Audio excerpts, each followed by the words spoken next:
ಬೆಂಗಳೂರಿನಲ್ಲಿ ನಟ ದರ್ಶನ್ ಅರ್ಜಿ ವಿಚಾರಣೆಗೆ ಇದೀಗ ಕ್ಷಣಗಣನೆ ಆರಂಭ ಆಗಿದೆ. ಅತ್ತ ಬಳ್ಳಾರಿ ಜೈಲಿನಲ್ಲಿ ಜೈಲಾಧಿಕಾರಿಗಳು ಕೂಡ ಅಲರ್ಟ್ ಆಗಿದ್ದಾರೆ ಅನ್ನೋದು ಗೊತ್ತಾಗ್ತಾ ಇದೆ. ಬಳ್ಳಾರಿ ಜೈಲು ಸುತ್ತಮುತ್ತ ಪೊಲೀಸರ ಸರ್ಪಗಾವಲಿದೆ. ಈಗಾಗಲೇ ಜೈಲು ಗೋಡೆಯನ್ನ ಅಧಿಕಾರಿಗಳು ಎತ್ತರಿಸಿದ್ದಾರೆ. ಬಳ್ಳಾರಿ ಜೈಲು ಮುಖ್ಯ ಗೇಟಿಗೆ ಪ್ಲಾಸ್ಟಿಕ್ ಶೀಟ್ ಅನ್ನ ಅಳವಡಿಕೆ ಮಾಡಲಾಗಿದೆ. ರಸ್ತೆಗೆ ಹೊಂದಿಕೊಂಡಿರುವಂತಹ ಬಳ್ಳಾರಿ ಜಿಲ್ಲಾ ಕಾರಾಗೃಹ ಇದು. ಕೈದಿಗಳ ಸುರಕ್ಷತೆಯ ಹಿತದೃಷ್ಟಿಯಿಂದ ಬಿಗಿ ಪೊಲೀಸ್ ಭದ್ರತೆಯನ್ನ ವಹಿಸಲಾಗಿದೆ.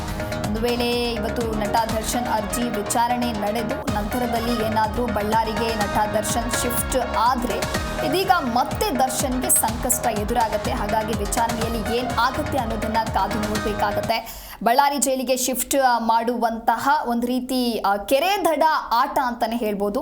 ನಿನ್ನೆ 64ನೇ ಸೆಷನ್ಸ್ ಕೋರ್ಟ್ನಲ್ಲಿ ಬಳ್ಳಾರಿ ಜೈಲಿಗೆ ಶಿಫ್ಟ್ ಸಂಬಂಧ ಸಲ್ಲಿಸಿದ್ದಂತಹ ಅರ್ಜಿ ವಿಚಾರಣೆ ನಡೆದಿದೆ. ಆದರೆ ವಿಚಾರಣೆ ಮುಂದೂಡಿಕೆ ಆಗಿರುವಂತಹ ಕಾರಣ ಇವತ್ತು ಸಂಜೆಯವರೆಗೂ ಕೂಡ ಪರಪ್ಪನ ಅಗ್ರಹಾರದಲ್ಲೇ ದಾಸ ವಾಸ್ತವ್ಯವನ್ನ ಹೂಡಿದ್ದಾರೆ.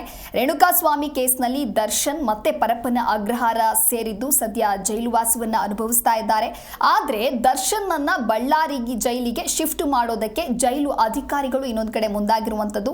ಹೀಗಾಗಿ ಪರಪ್ಪನ ಅಗ್ರಹಾರದ ಪಂಜರದಲ್ಲಿರುವಂತಹ ದರ್ಶನ್ ಈಗ ಅವರಿಗೆ ಒಂದು ರೀತಿ ಬಳ್ಳಾರಿಯ ದಿಗಿಲು ಕೂಡ ಹೆಚ್ಚಾಗಿದೆ. ವಿಚಾರಣೆಯಲ್ಲಿ ಏನಾಗುತ್ತೆ ಅನ್ನುವಂತ ಸಂಕಷ್ಟ ಇನ್ನೊಂದು ಕಡೆ ದರ್ಶನ್ಗೆ ಎದುರಾಗಿರುವಂತದ್ದು. ನಿನ್ನೆ ಜಸ್ಟಿಸ್ ಲ್ಯಾಂಡ್ ಸೆಷನ್ಸ್ ಕೋರ್ಟ್ನ ಮುಂದೆ ದರ್ಶನ್ ಪರ ವಕೀಲ ಸಂದೇಶ್ ಚೌಟ ಹಲವು ಬೇಡಿಕೆಯನ್ನ ಇಟ್ಟಿದ್ರು.